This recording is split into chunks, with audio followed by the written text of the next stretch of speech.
Hey everyone. Glad to see you, at least digitally. I wanted to make a video to go over what we're doing this week in preparation for submitting Essay 2 online on Sunday of this week on time.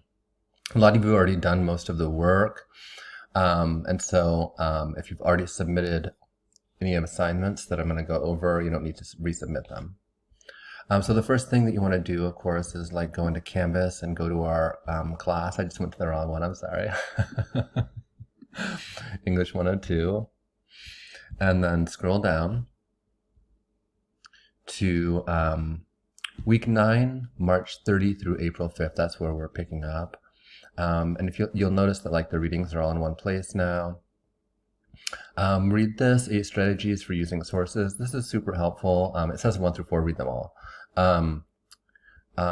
For 102, but also for other classes. And then there's some sample summary essays. Some sample summaries for Essay 2, like what a good summary looks like. I'm going to go over an Essay 2 during this video. After you have a look at the readings, the stuff that's due this week, and a lot of you already did this the week that classes were discontinued at CCP, or suspended rather, I'm sorry, suspended. You already did workshop 6 and 7, and so if you already did those, you don't need to redo those. Workshop 6 is to write a summary of one of the sources that you found for Essay 2 that restates the main ideas. Remember, state the title and the author and put into your own words or paraphrase the main idea in the very first sentence of each summary. So the topic sentence is like author, title, main idea in your own words. Then the rest of the paragraph only covers the main ideas, and you avoid including unnecessary details that might distract from the ideas, from the bigger ideas. Workshop 7 is also another paragraph, another summary paragraph. This time it asks that you put a transition that shows how the two paragraphs are related. So paragraph 6 was like pro something, and the next summary for workshop 7 is also pro something. Then you could say author X agrees with author Y that, and then you paraphrase the thesis or whatever. If you have already done one or both of workshop 6 and 7, you don't need to redo them. Just check. You can submit those anytime by April 3rd, which is Sunday. An important detail about Essay 2 is I shortened it because we're converting to online, and you signed up for face-to-face classes, and so I want to adjust it. And so Essay 2 is not 3.5 pages, it's 2 pages now.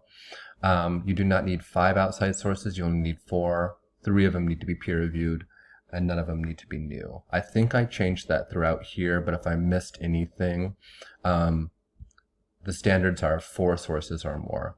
The other thing that's really important to me in Essay 2 is that you show how the sources are related, using simple transition words like similarly to show sources that agree, or in contrast for sources that disagree, or just say that the sources agree, like Davis agrees with Brown that video games improve learning. Anderson disagrees with Davis that video games improve learning. He argues that video games lead to aggression, or something like that. So transitions are important between paragraphs in Essay 2 to me, and then you're going to summarize 4 sources, and so you're going to have 5 overall paragraphs, a really short transition, I'll show you an example, and then 4 summaries. And then a works cited page. Please make sure to correctly do the works cited page. So an example of Essay 2 that I want to go over real quickly, because this is such a great paper in the sense that it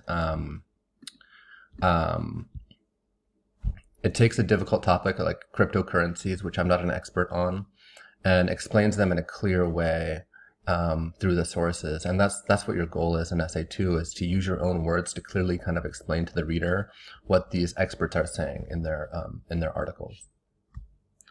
So here's the example. The research question is, are cryptocurrencies like Bitcoin and things like that really the future of money?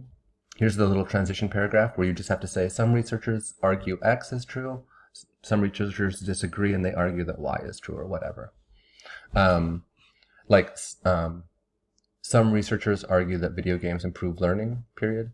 In contrast, other researchers argue that video games are a distraction from learning, period. And then I would have sources that illustrate both of those. So here's the transition paragraph, and then here are the summaries. I'm not going to go over all the summaries. I'm just going to go over a couple and draw attention to some important details. Your first transition paragraph, the debate surrounding cryptocurrencies and whether they could one day become a viable option that could substitute fiat money has been around since the 90s tech boom.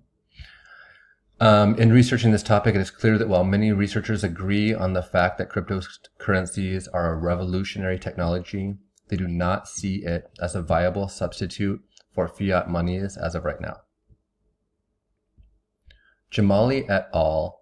Remember, you use et al. Jamali is the last name that first appears on the article, and et al. Covers all the other authors that are included. So if you have 3 or more authors, you just give the last name of the first one, and then you say et space al period space and then lowercase.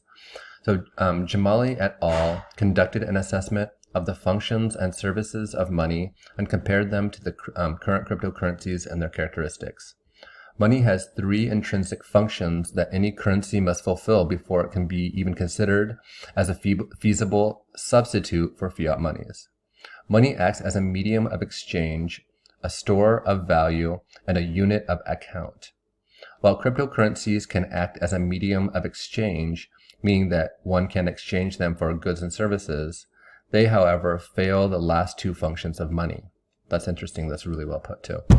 Cryptocurrency is only as valuable as the market deems it to be, meaning that one day a crypto coin might cost $20,000 and the next it might drop to only being valued at $500.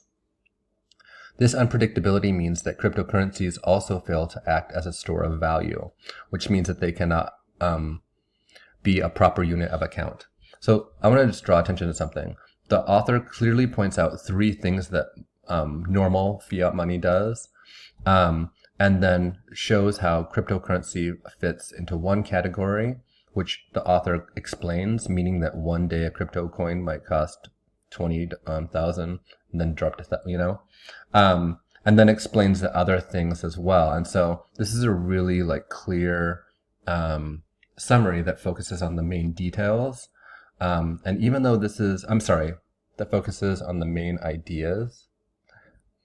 But this little detail here is actually helpful because it's subordinated. It's not a sentence by itself. It's only a little part of a sentence meant to illustrate the larger point.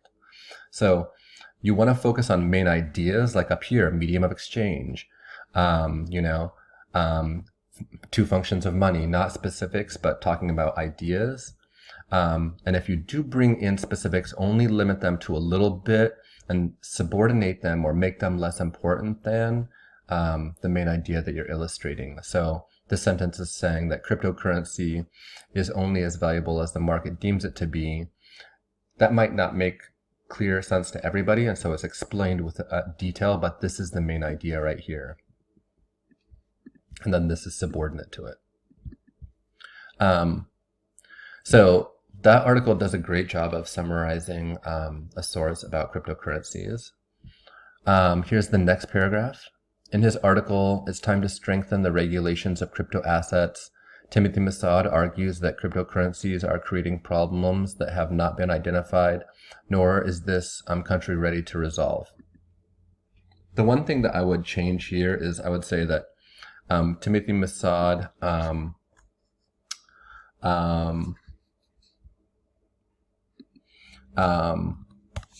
addresses another problem.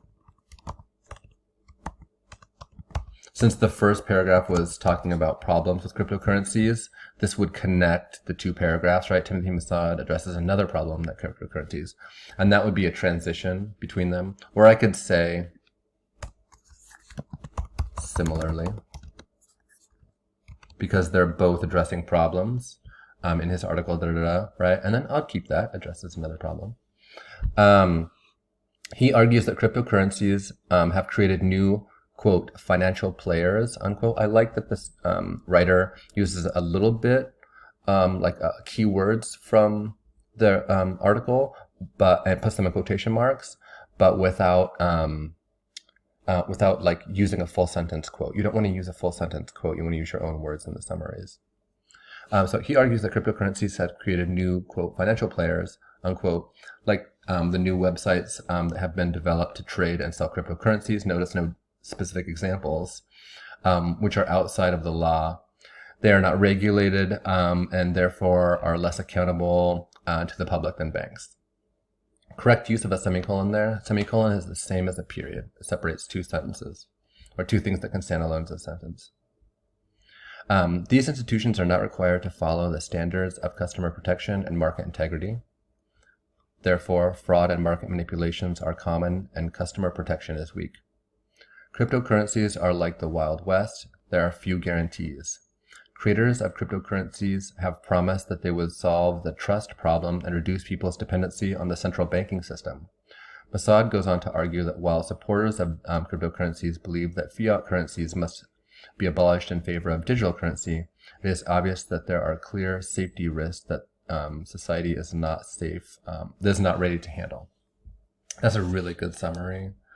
I'm going to quit there because I don't want to just bore you by reading summaries to you. You only need 4 summaries. This one has 5 because this semester was not interrupted. And then it has a works cited page that cites all the sources that you use in essay 2. You probably only will have 4 sources, and so you don't need all of these others.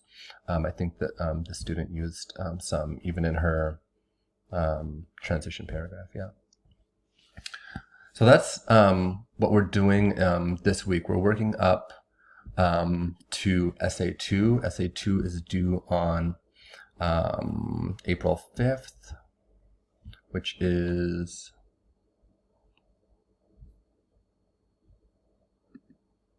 this Sunday.